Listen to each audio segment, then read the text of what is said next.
Hello everyone. Today I am quilting a string quilt and it has chenille on it. The chenille has not been bloomed. If you ever get a quilt to be long-armed that has chenille on it, it will have to be bloomed before, if it's applied. When you load it on the long arm, you're gonna have to bloom it before you quilt it. I've got other parts of this that I'm gonna add chenille to, like on this edge, around these orbs, and I'm going to quilt it and then add the chenille. But this will have to be bloomed now. Okay, I've brushed out the chenille. It does put a lot of lint on the quilt, so you might need to run a lint roller to pick up all the little strands that it pulls out. The reason why you want to make sure you bloom it before you quilt it is because, see this spot right here? This is caught in the seam, and when it blooms, it's going to be more flat than it is domed like this. And for those of you wondering what I use to bloom my chenille, of all things, this is an aerosol cap for an air conditioner condenser cleaner where you clean out the fins. I'm in a garage, so I improvised. Normally there are brushes you can buy at the hardware store.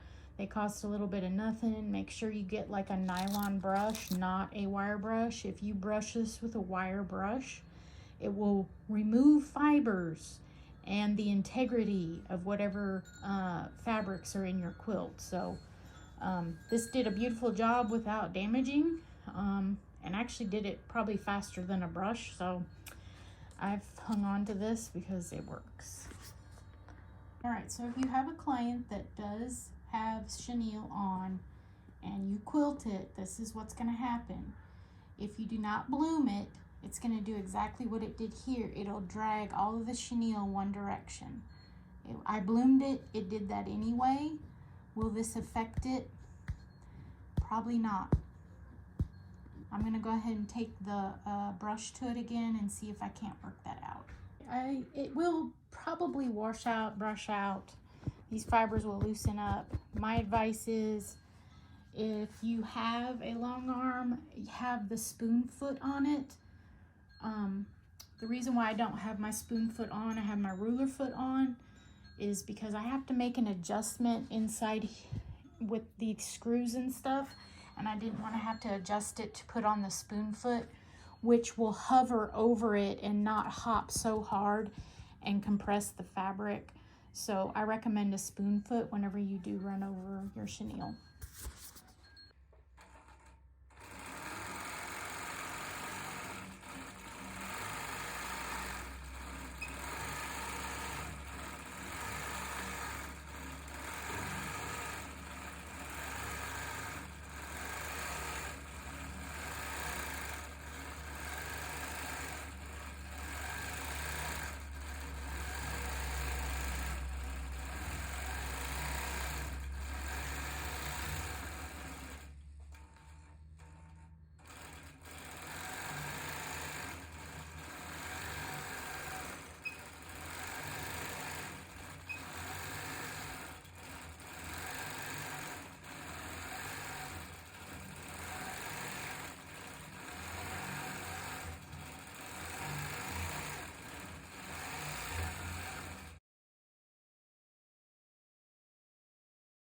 Okay, I have a bunch of fullness in this quilt. Yes, I did it.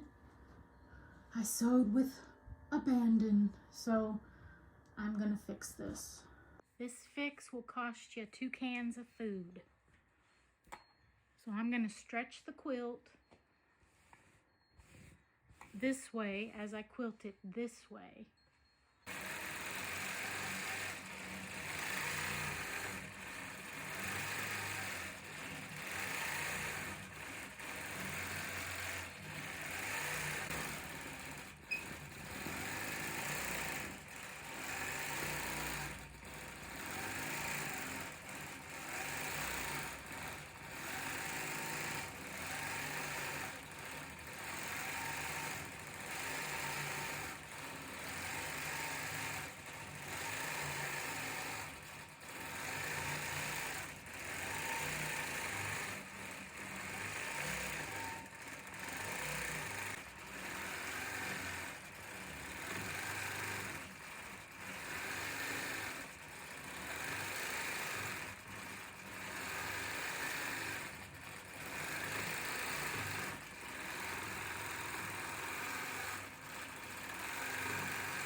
This worked very well.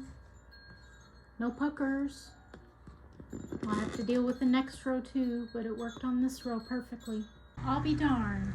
Who knew that bean with bacon and creamy potato soup could iron out a quilt?